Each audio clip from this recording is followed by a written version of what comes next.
Salutations to those who are young and young at heart. Oremi, Madamfo. Enyi, Salam alaikum. Hola, buena gente.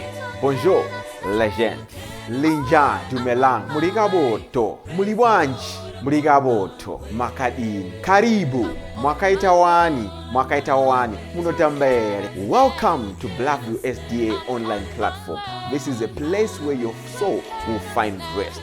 Did you know every Wednesday and Friday at 6:15 p.m. we have consistent midweek prayers? Not only that, during the day from Monday to Friday, if you need a soulful song, please tune into our platform and indeed you'll find rest for your soul. On Sabbath, which is Saturday, we have services from 8:30 right up to 6 p.m. What do you expect to find? We have got the church at study, Sabbath school, music, it's story time. Even our little ones, the children, will find solace on Blackview online worship platforms. Yes, not only are they going to receive a powerful sermon for them, but including the songs, and they'll sing the songs of Zion in the comfort of your home. Yes, you are waiting for the power hour as we receive the beautiful words, the wonderful words that come from the word of God. In the afternoon, we have got powerful discussions, not only for the young, but even for the old, as we prepare this journey on this planet Earth before the sundown. Yes, there is a sermon that will usher you into the new week as you listen to God speak to you. What are you waiting for? Tell your friends about it. Don't forget to join us on YouTube and Facebook. Like our page and subscribe to our YouTube channel. God bless you as we meet on Blackview online worship platform. Nobody can stop me. Nobody. Don't you wanna go? I'm going there. Nobody can stop me. Right leg, left leg. Move.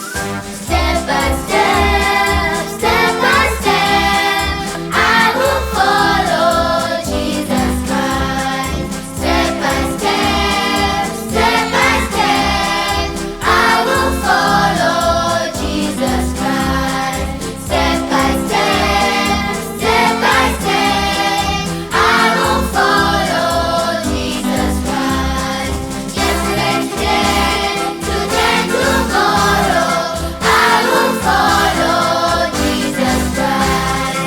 Yesterday, today, tomorrow, I will follow Jesus Christ. Yesterday, today, tomorrow, I will follow Jesus Christ. Step by step, step by step, I will follow Jesus Christ. Step by step, step by step, I will follow Jesus Christ.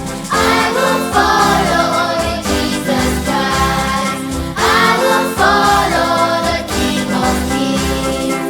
I will follow till I reach the skies. I will follow till I reach the skies. I will follow till I reach the skies. I will follow till I reach the skies. I will follow only Jesus Christ. I will follow only Jesus Christ.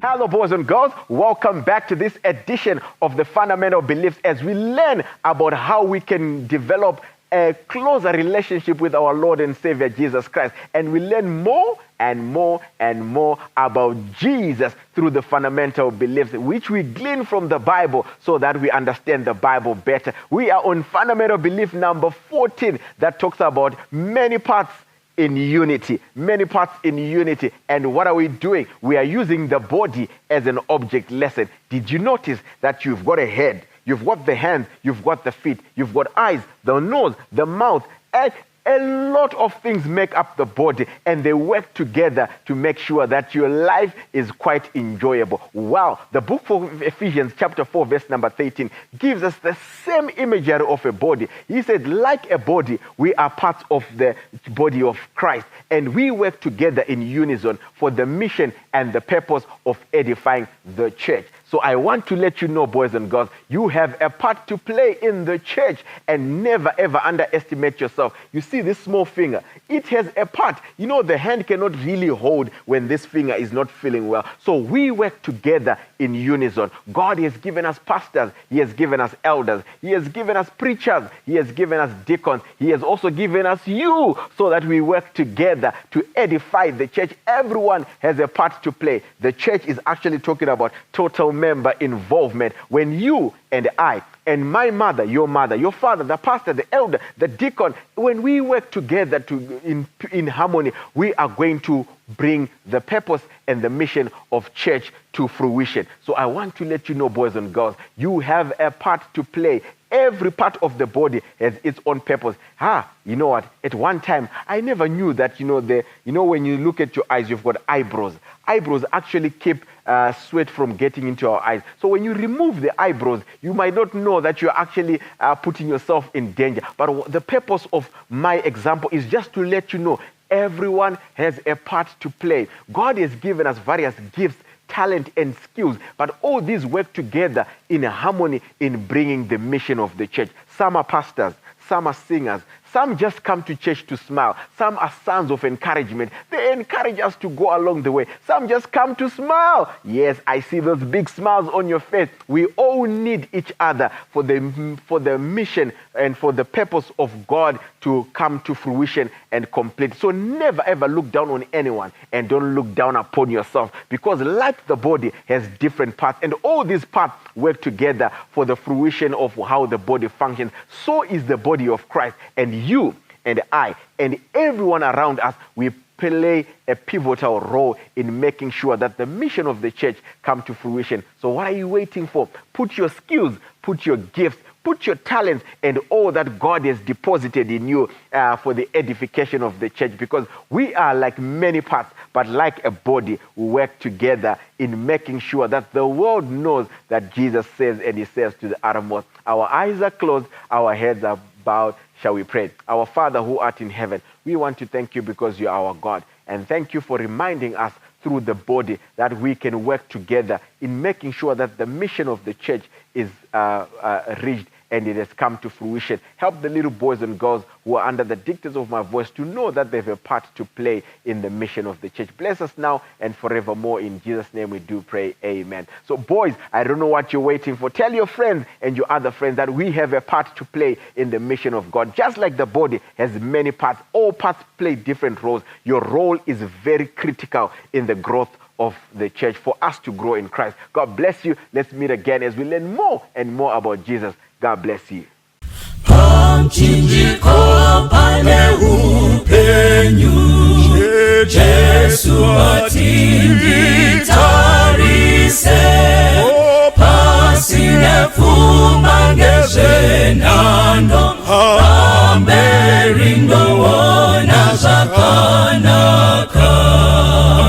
Mune upenyu mukutarisa, muchinjikwa upenyu wakanaka, kutarisa Kalvari, apona kamutarisa Jesu, iye akanyemwerera, kutilawa mumatambuzo, muchinjiko unandisimbisa. Mune upenyu mukutarisa, muchinjiko Kristu, upenyu wakanaka, kutarisa Kalvari, dino zatari kutarisa mchinjiko, ndosimbira muchinjiko. Hakuna anazoputika, anosimbira simbaredenga. Mune upenyumu kutarisa muchinjiko, upenyu wakanaka kutarisa Kalvari. Mune upenyu kutarisa muchinjiko, upenyu wakanaka kutarisa Kalvari. Upenyu wakanaka kutarisa Kalvari. Upenyu wakanaka kutarisa Kalvari. Makadi vatereri, toda kutendai nenguva yamuri kuwana yekudzidza soko raMwari. Neimwe nguva David anotaura, ndakafara panguva iyo yavakati handei kuimba yaJehovha. Toda kutenda nebhaibheri soko raMwari. Po anotaura kuti vakomana masoko iwawa aya kaivhangeri risingafaniri kunyadzisa. Anotaura anoti handinyare nevhangeri nekuti isimba rekuponesa mweya. Musoro wenyaya panguva ino unoti nyasha dzinoshamisa. Pane nyaya tichaverenga iri mubhuku raMatthew chapter 1 kubva pavhesi 1 kusvikira pavhesi 17. Ndichaverenga nekukasika. Bhaibheri inoti pavhesi 1, mazita amadziteteguru aJesu Kristu, mwanakomana waDhavhidhi, mwanakomana waAbhurahama. Abhurahama akabereka Isaki, Isaki akabereka Jakobho, Jakobho akabereka Judha navanun'una vake. Judha akabereka Farezi naZara kumukadzi wake Tamari. Farezi akabereka Ezromu, Ezromu akabereka Aramu, Aramu akabereka Abinadhabhu, Abinadhabhu akabereka Nasoni, Nasoni akabereka Seremoni, Seremoni akabereka Boazi kumukadzi wake Rahabhu, Boazi akabereka Obhedhi kumukadzi wake Rute, Obhedhi akabereka Jesi, Jesi akabereka mambo Davidhi, Davidhi akabereka Soromoni kumukadzi waUria, Soromoni akabereka Rehobhoamu, Rehobhoamu akabereka Abhiya, Abhiya akabereka Asafu, Asafu akabereka Joshafati, Joshafati akabereka Joramu, Joramu akabereka Oziya, Oziya akabereka Jotamu, Jotamu akabereka Ahazi, Ahazi akabereka Hezekiya, Hezekiya akabereka Manasa, Manasa akabereka Amoni, Amoni akabereka Josaya, Josaya akabereka Jekoniya navanun'una vake nenguva yekutapwa kwavo Bhabhironi. Shure kwekutapwa kwavo Bhabhironi, Jekoniya akabereka Saratieri, Saratieri akabereka Zerubhabheri, Zerubhabheri akabereka Abhiudhi, Abhiudhi akabereka Eriakimu, Eriakimu akabereka Azori, Azori akabereka Zadhoki, Zadhoki akabereka Akimu, Akimu akabereka Eriudhi, Eriudhi akabereka Erieza, Erieza akabereka Matani, Matani akabereka Jakobho, Jakobho akabereka Josefu murume waMaria, iye akabereka Jesu anonzi Kristu. Naizvozvo marudzi ose kubva kuna Abhurahamu kusvikira kuna Dhavhidhi aiva marudzi ane 14. Kubva kuna Dhavhidhi kusvikira kuna kutapwa Bhabhironi marudzi ane 14. Kubva pakutapwa Bhabhironi kusvikira kuna Jesu Kristu marudzi ane 14. Dai Mwari angakomborere kuverengwa kwemasoko ake. Musoro wenyaya sezvandataura unoti nyasha dzinoshamisa. But kune vanhu vanga vakateerera ndichiverenga vanogona kubvunza kuti why pastor muri kuverenga genealogy? Chii chinotibatsira pagenealogy? Paul anotaura kuna Timoti rugwaro rwese rwakafuridzirwa nemweya waMwari runobatsira pakudzidzisa, pakurayira nepakuranga kuti munhu waMwari akwane. So mubvunzo wandinawo ndewekuti chii chinogona kutikwanisa pakuverenga genealogy. Genealogy mazita acho ane kamonotoni because ari foreign kwatiri. Dai anga ari mazita echikaranga, zvimwe kuda tingadai tichiverenga tichiflowa. Kuna vanhu vakawanda vanoti pastor ini ndaverenga bhaibheri rese, vamwe vanototi ndaverenga katatu, but I've noticed kuti vanhu vanoti vakaverenga bhaibheri rose pavanosvika kumabhuku ane genealogy akaita saGenesis, Chronicles nebhuku raMatthew vanojamba machapters anotaura nezvegenealogy because mazita acho anonetsa kupronounsa. Vamwe vacho vanogona kuti chii chatinodzidza kubva pagenealogy.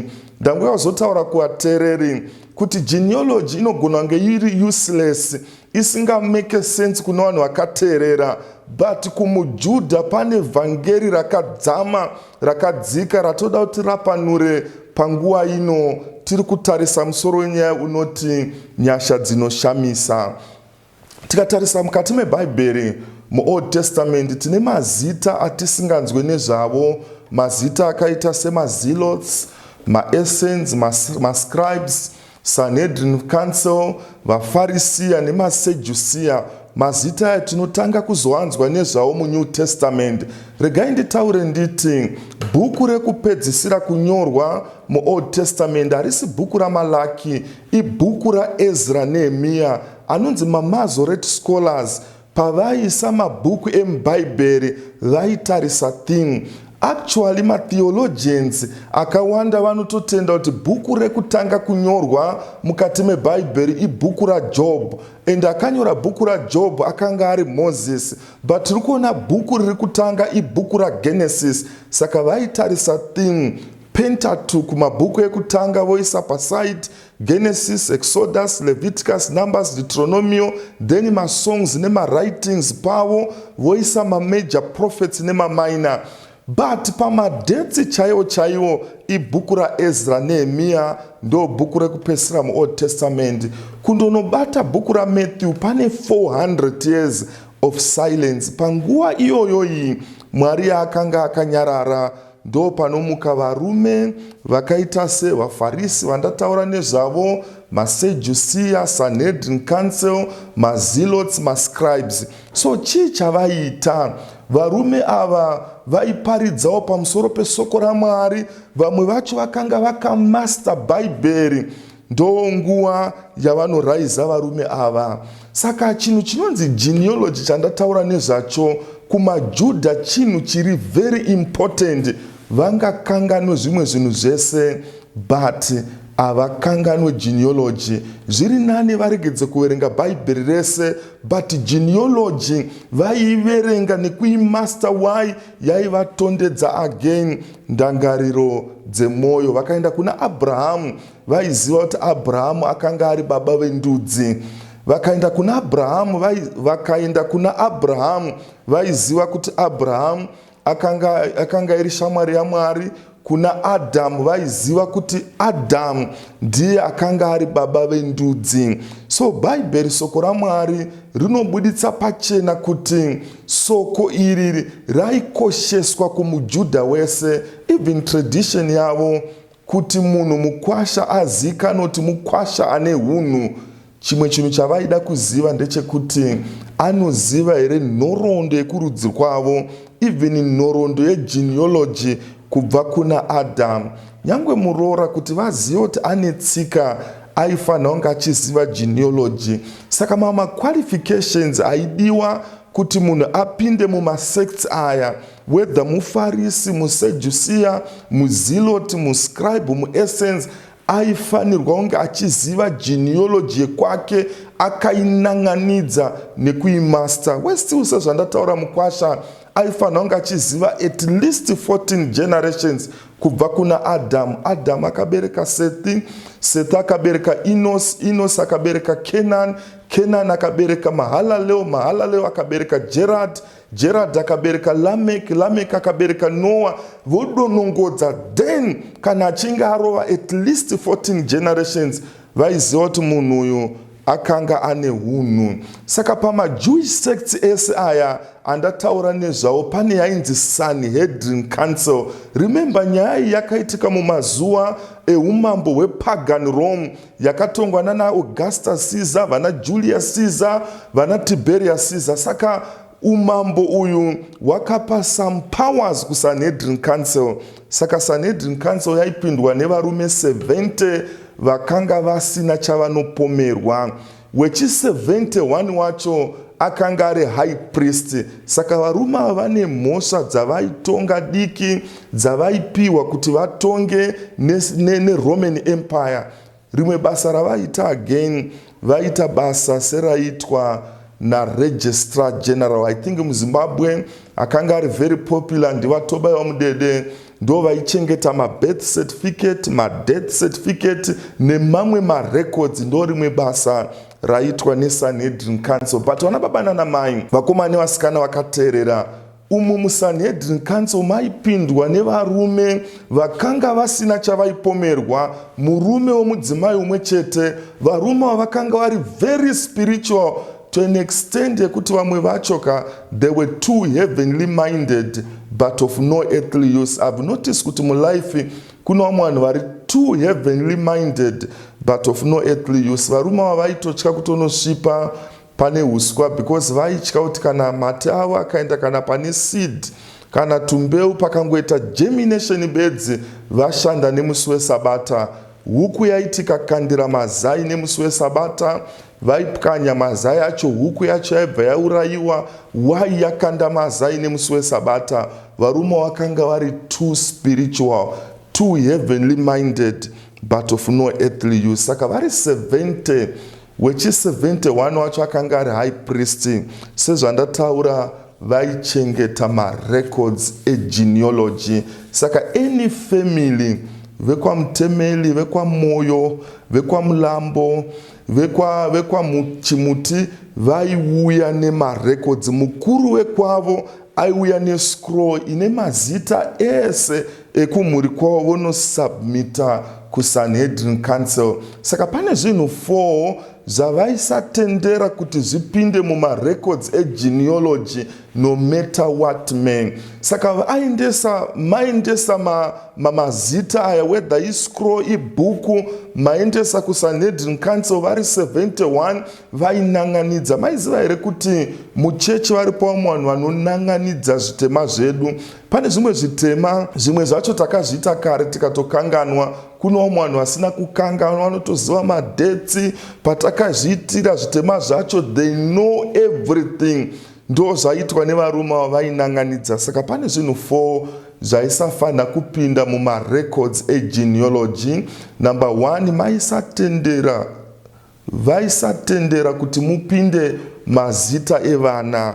Musoro wenyaya uri kuti Amazing Grace. Ndofunga pandaverenga Matthew chapter 1 passage kubva paverse 1 kusvika pa17, taona kuti pane mazita evana. Umwe wacho ari kutobuda ari mwana ndiJesu Kristu, ari kunzi mwanakomana waJoseph. It was a taboo. Pese paitwa census, paiverengwa vanhu, paisapinda mazita evana, but Jesu ari kuapia ari mwana mudiki. Maiziva here kuti kune maJudha up to now avaverenge New Testament. Problem iri kutangira pana Matthew chapter 1 paverse 1. Why? Pane mamwe mazita avari kufungidzira ivo kuti aisafanirwa kupinda mumarecords egenealogy. Mazita aya arimo, ende patone zita rekutotanga ravari kuona izita raJesu Kristu ari kuapia semwana mudiki. Ndanguya kuzotaura kune vanhu vari kuteerera, vana vadiki muumambo hwekudenga vanodiwa.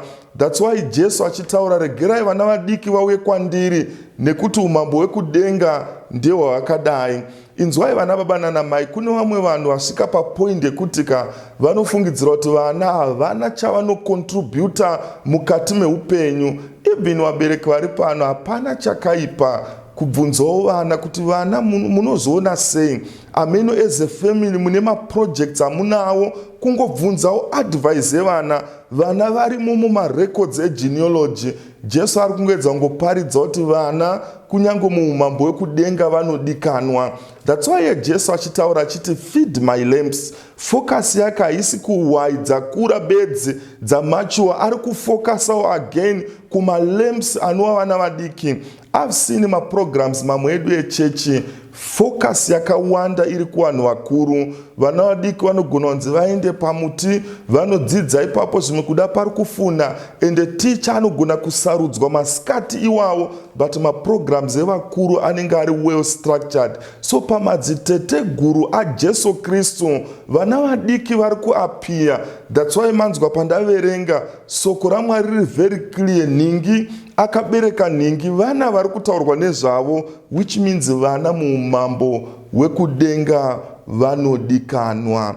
Number 2, pamarecords egenealogy paisafanira kuapia mazita evakadzi, because kumujudha madzimai akanga asiri chinhu. Pane vhesi rakanyorwa naSolomon achitaura kuna Proverbs kuti awana mudzimai awana chinhu chakanaka. Sex yakashandiswa ipapo apa, it's actually inyuta gender, nekumwe kutaura haasi kunzi munhu, but zviri kunzi awana mudzimai awana chinhu, because paculture yechiJudha vakadzi vaisaverengerwa sevanhu. Actually muJudha aiti kana achinamata, introduction yemunamato aisimudza ruoko oti Mwari ndoda kutendai kuti hamuna kundita mukadzi kana muedheni. Ndo yakanga iri introduction yemunamato. Maiziva here kuti vakadzi vaisatenderwa kunamata nevarume, vainamata kwavo vega. Vakadzi vaisatenderwa kutaura anything kuchechi, nyangwe amen zvayo, whatever zvavaida kuziva vainobvunza varume wavo kumba. But Jesu mumarecords egenealogy, ameno kune vanga vakateerera, mambonawo here mazita, Maria arimo, Ruthi arimo, Rahabhu arimo, Bethsheba ataurwa nezvake arimo mumarecords egenealogy. Zviri kupangidza amazing grace. Ndinoziva pasi chigare vana namai vaisakonsidwa sevanhu again, vaisatenderwa kugara kana pacheya. Varume ndo vaitenderwa kugara pacheya. Even vana namai vaiti kana vachiendesa food kudare vaisatenderwa kusvika kunana baba kune vanhu, vaisvika halfway, then vana baba ndo vaizotsvaga baba wechidiki otora chikafu chiya. Maiziva here kuti huku yaiti ikaurayiwa zvese zvaidyiwa nababa, vakanga vane laki vana namai vaiseva nesupu. Why vana namai varimo mumarecords egenealogy? That's amazing grace. Sezvandataura, bhaibheri remaJudha even up to now vari kuIsrael, they don't read New Testament because chapter 1 ine mazita evana, chapter 1 ine mazita evakadzi. But iye Jesu achitaura kubudikidza naPaul anoti akusisina murume, akusisina mukadzi, tese tava chinhu chimwe chete pamberi paJesu Kristu. Acts chapter 2 paverse 17 bhaibheri inotaura, Mwari anoti nemazuva ekupedzisira ndichadururazve mweya wangu pamusoro penyama yose, vanakomana nevanasikana vachaprofita. Wedhi rakashandiswa rekuti vachaprofita hakusi kuti vachataura nhamba dzefoni dzevanhu vasingazive, vachataura maID nhamba dzevanhu. No, kuprofita kuri kutaurwa uku vachaparidza nezvaJesu, kupupura nezvaJesu ndo mweya wekuprofita. In other words, zviri kunzi vakomana nevasikana vachaprofita mazuva ekupedzisira. Saka Jesu mazita aya ari mumarecords egenealogy ari kudemonstrata kuti vakomana pamuchinjikwa, murume nemukadzi chinhu chimwe chete. Maiziva here kuno vanhu vakateera kuti vanhu vekutanga kuparidza kuti Jesu amuka vakanga vari vakadzi. So vakadzi varimo, vari mumarecords egenealogy. That's amazing grace. Chiri kurangarira kunzvimbo imwe yandakapasta, kuno vananamai vanozvitarisira pasi. If ever notice, vananamai vanogona kuita musangano wavo crusade powerful for 2 weeks, but vananamai vane feeling yekuti musi weSaturday no, hatigone kumira pahamende, zvinotoda baba kuti vavharire. Kuna vananamai up to now vanogara vakazvitarisira pasi.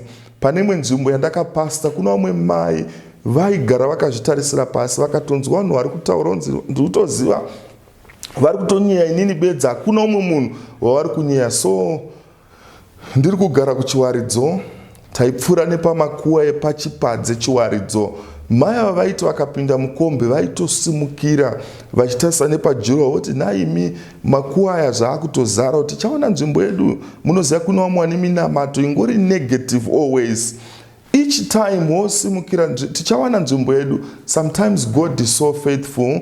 Kasimetire kangari kadiki very small kasati kavharwa, mai avo vakafa vakaona nzvimbo yavo ipapo vakawigwa pasati pazara. Sometimes tinongofunga zvinhu zviri negative always, but Jesu akaisa mazita yakuratidza kuti vana mai nemi makakosha munodiwa mukati meumambo hwaMwari.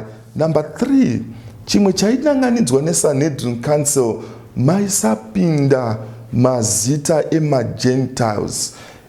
Amenti maiziva here kuti maJudha election yavo vaifungidzira kuti yakanga iri privilege, but chavakanga vasingazivi yakanga iri responsibility yekuti vaifanira kuparidza soko raMwari. Ndauya kuzongotaura kune vanhu vane zvigaro, maelders, madeacon, kune vamwe vanenge vakapfeka uniform yavo yemaster guide, vakapfeka hembe dzavo dzeruwadzano. It's not a privilege as such, irresponsibility yekuparidza soko raMwari. So maJudha actually vaisateerera zvaitaurwa nemaGentiles. By the way, pakati peGalilee neJudea pakanga pane Samaria.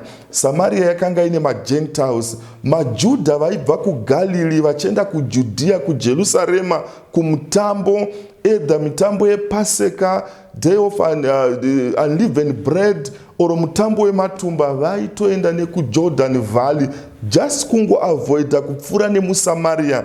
You've ever noticed kuti Jesu paanotaura nemukadzi weSamaria, vamwe vadzidzi vakanga vatiza. Why? Vaisada kupinda munzvimbo, kufamba nemunzvimbo yemaGentiles. Over and above all, Jesu paanotaura nyaya the Good Samaritan, abvunza anoti ko ari good panyaya ndiani. Vaisakwanisa kupronounza zita kuti muSamaria, vakangotaura nepronoun kuti iye akamubatsira. Pampa nehatred. But chinoshamisa, nyasha dzinoshamisa dzandaona pana Matthew 1 verse 1 to 17, ameno mambona here kuti pane mazita emaGentiles. Umwe wandaona ndi Ruthi, umwe ndi Rahabhu. Jesu adangoparidza kuti hazvina basa uri mubuja, uri mukaranga, uri mushona, mundevere, mundau, pamuchinjikwa tiri vanhu vamwe chete. I've noticed kuti kunyange munyika yedu yeZimbabwe kuna vamwe vanhu vanogona kuvengana. Kune mamwe mashona anogona kutadza kuwirirana nemandevere. Kune mamwe mandevere anogona kutadza kuwirirana zvachose nemashona, to an extent yekuti marudzi andatauraya kuno umwe akarota achitaura language yeumwe, ndobva amuka makuseni, ndobva ageza mazino, ndobva akuchukudza mukanwa, ndobva ati I will never ever speak language yakadai. Ese mazita aya ari mugenealogy. Mune maGentiles, vamwe vacho havasi maJudha. Jesu adangoparidza vana baba nana mai, pamuchinjikwa tiri chinhu chimwe chete. Mumarecords egenealogy maisatenderwa mazita evatadzi. Have you ever noticed kuti mwana 1 akagona chikoro, unonzwa vanhu vachitaura kuti vekwaningi vanogona, vakomana 1 akangochata, unzi aiwa muri yekwaMupofu vana vaya vanochata. 1 akangoita gororo bedzi, muri yese inolebhurwa nekuda kwemunhu 1. Saka zvavaita vaibvisa mazita ese evatadzi. Chimwe chinhu chandaona mumarecords egenealogy ndechekuti Jesu vamwe vacho vaakatendera kuti vave madziteteguru ake, vapinde mulineage yake, they don't deserve.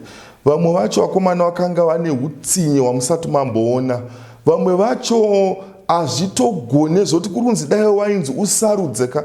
That's why muchiona kuti kuhama dzedu dzese handi vese vatino introduce, vamwe vacho tinovajamba. Why? Vanonyadzisa rudzi. Mukatarisa even pagenealogy yaJacob, vana vaJacob, kuno umwe asipo anonzi Dan. Zvavaita whoever wavaifungidzira kuti aigona kunyadzisa rudzi vaimubvisa mumarecords egenealogy. Saka but ndichitarisa Amazing Grace pane mazita andaona anana sekuru nana mbuya vaJesu vasinga deserve. Umwe wacho ndi Judah. Can you imagine Jacob anga ane vana 12, mukoma Ruben vakanga vari nice, endai munocheka even vaenda kuDotani munhu aida kuparadza Joseph akanga ari Judah, ndiwo kusuggesta kuti ngatimuurayei, but mukoma Ruben vakanga vari nice, vari kuchengetedza mwana. And after all, just because anga ari first born ndiye aifanira kunge ari mulineage yaJesu, but Mwari anotora number 4 Judah akanga ane utsinye, ane rafu. Imwe time anzwa kuti hanzvadzi yake yarepwa, akanouraya mambo weko, akaparadza, akacheka misoro, akapisa dzimba. But ndiri kuona Judah ari kumirira lineage yaJesu. Amazing Grace. Judah anga ane vana vake 3. Wekutanga ndiye uya akanga akaroorwa naTamari, Mwari ndobva amuuraya nekuti Bhaibheri rinotaura kuti akanga akaipa chose. Wechipiri Onani ndiye okurasira mbeu pasi, Mwari haana kufadzwa nazvo ndobva amuuraya. Wechitatu Judah anoti kumuroora, handingakupe uyu achiri mudiki. Muroora akatsamwa ndobva aenda kumusha kwavo. Imwe time Judah akundonocheka makushe makwai, Tama anomira mustreet anoita seunge chifeve, anorara naJudah, vanobereka mwana ainzi Farez. Pane kuti Mwari atore mwana wemutemo chaiye chaiye Shera, Mwari anodecide kutora Farez kuti amirire lineage yaJesu, which means nyangwe mugenealogy yaJesu mune maproducts eincest. Nyangwe Ruth wandataura nezvake, maiziva here kuti maMoabites, Ruth akanga ari muMoabite, maproducts eincest arimo mugenealogy. Kuno vanhu vakanga vane utsinye. Maiziva here kuti David anotora mudzimai akanga asiri wake, over and above all anouraya Uriah muHiti, anomutora kuratidza David akanga ari mhombe. Beside kuve mhombe, David ndiye anouraya vanhu vakawanda to an extent kuti Mwari anoti David hazviite kuti undivakire temberi, maoko ako akazara ropa, mwana wako Solomoni ndiye achandivakira temberi. Iye wacho ari kunzi maoko ako akazara ropa, akanga ari mhombwe, muurayi, emedhara, ari mumarecords egenealogy. Zviri kungoparidza Amazing Grace. Mugenealogy muno murume anonzi Manasa akanga ari muroyi, ndiwe kutanga nechild sacrifice. Aitora mwana achibata ndebvu dzababa onomukanda mudziva remoto, arimo mumarecords umu. That's Amazing Grace. Mumarecords egenealogy varipo vamwe vanhu vasingadeserve. Maiziva here kuti Bhaibheri rinotaura nezvekuipa kwaLeah. Vamwe vese varume havataurwe nezvekushata kwavo, but Leah, she was so ugly. King James Version inoti she had delicate eyes, crossed eyes, ane guma nemahobi negotsi. But iye Leah wekushata ndiye anobereka vana powerful, vana naRuben, Simeoni, Levi, Judah, Isaka, Zebulun.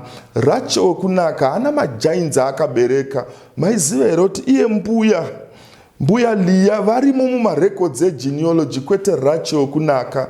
Maiziva here kuti mbuya vaSolomoni, mbuya vaDavid, mbuya vaMoses, mbuya vaJesu Kristu ndiye Leah wekushata. Amen kuti wakanyanya kushata zvakaita sei zvekuti Jesu Kristu angatadze kukugashira.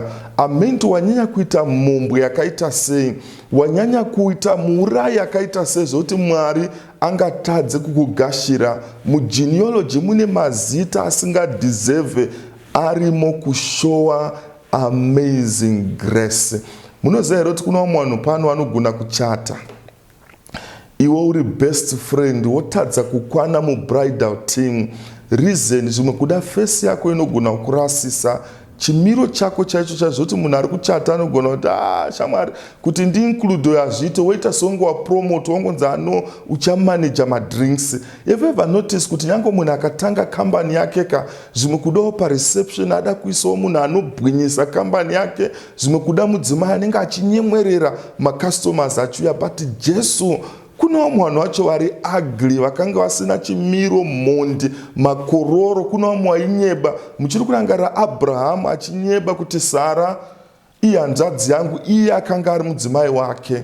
Kuno umwe futi ainyeba mwana wake Isaac, anonyeba futi kuti Rebheka iye hanzvadzi haasi mudzimai wangu, kusvikira mambo vatarisa nepawindo akati kuwandinyebereiko, because katambiro kamuri kuita kaakaitike kuhanzvadzi nehanzvadzi. So nyaya yekunyeba irimo mugenealogy nekunyeburana again. Muchiri kurangara here iye Jacob anonyeba, anoti ndiye Esau, iye akanga asiri Esau. Vana vake vaenda kumombe vanonyeberawo baba kuti Joseph akabvamburwa neshumba, akabvamburwa nezvikara, yeti Joseph akanga ari mupenyu. Varimo vanovhara. Ende mulife kuna vanhu vanonyeba kuti ukamubvunza time nyangwe iri 12 o'clock anotowedzera tedza netuma minutes kumberi kana kumashure, kutona vamwe vatoziva kuti akangokosora bedzi akutonyeba.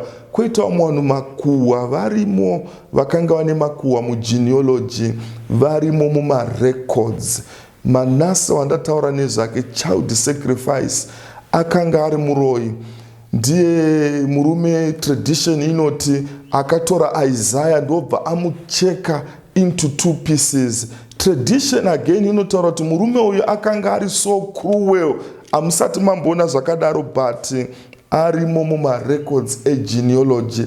That's amazing grace. Kune musikana akanditeerera, zvii zvawakaita zvokuti Mwari anogona kutadza kuregera mukomana amenoti chii uri kuti ndachapwatidza pastor, I don't think kuti Mwari anogona kundiregera. Ndibaba wari kuti pastor mungataure henyu, but ini ndambopefoma kungoti mudzimai haana undibata, but zvitema zvangu zviri kumberi hazvichadzokere kumashure. Ndanguva yazotaura genealogy yakazara nevatadzi. Kuno umwe akanditarisa nesmall house, Solomon akanga ane madzimai 700.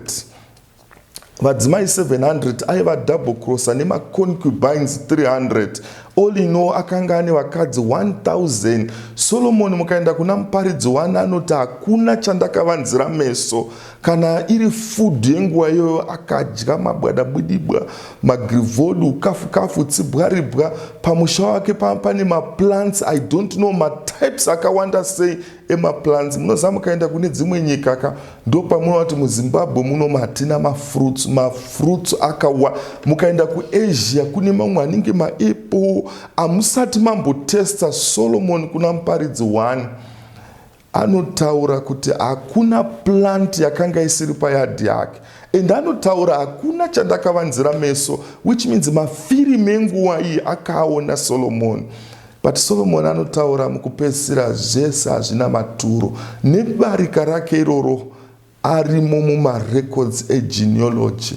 Zvimwe kuda uri kunetsekana nesmall house one, mune simba mumaropa enyenye. I don't know what is happening kwauri. Ndanguva yazongotaura kuti wakomana genealogy ringoparidza kuti kana Mwari akaregerera ava anogona kuregerera. Haana kutsvaga vanhu vari special. As I have said, tina vamwe vatisingadi kutaura nezvavo hama dzedu. Zvimwe kuda vamwe vacho vakaremara. Zvimwe kuda vamwe vacho vanotinyadzisa zvavari. Yes, we are quick to say this one, mukoma wangu doctor, ndine mwanzvadzi yangu nesi. Koita vamwe vatisingadi kuti vanhu vazive nezvavo. Ivo vacho vasingaite, Jesu akavatora, varimo mumarecords egenealogy. Toenda kupoverty chaiyo. Maiziva here kuti Joseph naMary vakanga vari very poor. Even mode of transport yavari kushandisa, even vachitiza kuenda kuIjipita, mode of transport mbongoro yevanhu vasina mari. So varimo vamwe mugenealogy vakanga vari useless. Ende vaibva kuNazareth. Zvimwe kuda ndo ghetto yekupedzisira yemumazuva aJesu. Because my calculations vaidzidza prophecy, zvimwe kuda vasikana vekumadheudheu vaitotarisirawo kuti icho anangobata pamwiri kuti zvimwe kuda ndakabereka Mesaya. But Jesu haana kudaro, vakanga vari useless. Wanyanya kuita murombo zvakaita sei kuti Jesu anotadza kuponesa. Genealogy yakazara nenyasha. It's very unfortunate. Kune vanhu vakaita seSanhedrin Council vanonongodza zvitema zvevanhu vachitaura kuti haite. Ndanguva yozotaura kuti wakomana kumira kwatakaita, whether uri kumba nemudzimai wako, amazing grace. I always say, dai zvaivhotwa kuti baba nhingi namai nhingi munoona vakafitana here, vamwe by the way hamuna kutombofitana unaye because it's amazing grace, inyasha dzinoshamisa. Vamwe vana vatinavo dai zvaivhotwa kuti vana ava munoona vachifita here baba ava oro mai ava, tingadai tisina, tinavo. Why? It's amazing grace. Dai Mwari angatikomborere tingazive kuti no matter tingatadze zvakaita sei, Mwari anogona kutiregera, because kana akambozviita anogona kuzviita. Ngatinamatei. Baba wedu wekudenga, tinokutendai panguva ino, tinokutendai negenealogy ingagone kuita seunge inobohwa kune vanhu vakateerera, ine monotoni. Chii chatinodzidza? Toda kutendai matiudza Mwari kuti imo mugenealogy mune nyasha huru dzamakaita. Muna ana baba nana mai vaisadeserva zoti kuri kunzi dai taimechanisa madziteteguru. Kune vamwe vacho vaisafanira kunge varimo. Muri kuedza kuparidza Mwari kuti no matter zvitema zvipi zvatakaita, because vatinoverenga nezvavo nevamwe vatisina kutsanangura vakaita zvinorova, asi makavagashira. Pamusoro pekuvagashira makavatendera kuti vave madziteteguru enyu, kuratidza nyasha dzinoshamisa. Toda kutenda nana baba nana mai, vakomana nevasikana vari mudzimba vari kuda kusarudzai. Munotaura kuna vose vakakusarudzai Jesu, makavapa simba rekunzi vanzi vanakomana nevanasikana vedenga. Vapei simba rinobva kwamuri. Tinotenda nezita raJesu ndonamata, amen. Tanzwa kunakisisa, Jesu aponesa, iro sokuraura, Jesu aponesa, siwisa nyika dzese, kumiriyo kwenyanza, tenzi anotituma, Jesu aponesa, tumiranyi panyanza, Jesu aponesa, unzanyi vanyangadzi, Jesu aponesa, imbanyi wozvitsuwa, kana vari panyanza, pasiri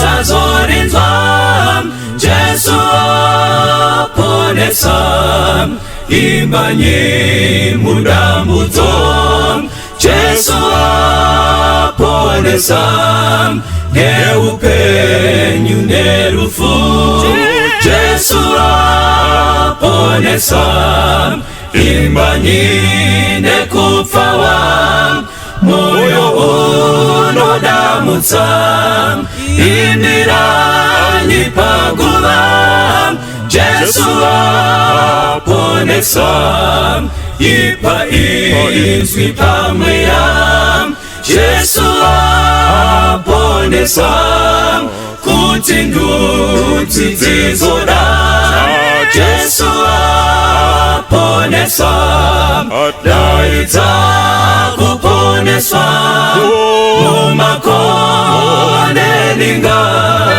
miore kukurira, Jesu aponesa, ipa izwi pamweya, Jesu aponesa, kuti ndudzi dzizoda, Jesu aponesa, daidza kuponeswa, mumakore linga, miore kukurira, Jesu aponesa, daidza kuponeswa, mumakore linga, miore kukurira, Jesu aponesa, miore kukurira, Jesu